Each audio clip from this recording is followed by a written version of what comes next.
Fiona Phillips has shared the heartbreaking reason she kept her Alzheimer's battle from her two sons for more than a year since she received the diagnosis. GMTV presenter Fiona Phillips announced her Alzheimer's disease diagnosis today, aged just 62, after receiving the news last year. She had insisted on keeping her illness a secret from her sons, Nat, 24, and Mackenzie, 21, who she shares with her husband, This Morning editor Martin Frizzell. But now,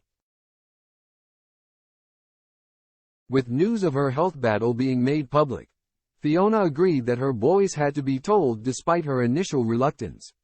She told the Mirror, "I just didn't want to make a big thing out of it where we all sit down as a family and announce we've got something to tell them.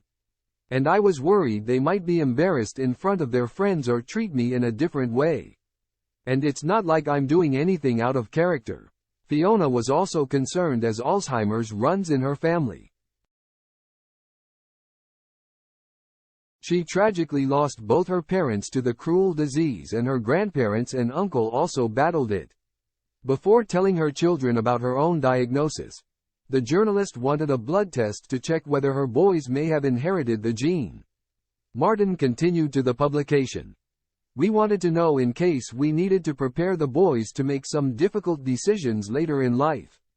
When the results came back as negative, it was a huge moment.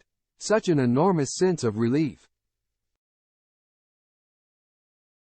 There's no Alzheimer's on my side of the family, and thank goodness it seems the boys have not inherited from Fiona's side of the family." Before her diagnosis last year, the breakfast TV presenter put the brain fog and anxiety she had been experiencing down to menopause. Fiona sought medical help and was put on HRT.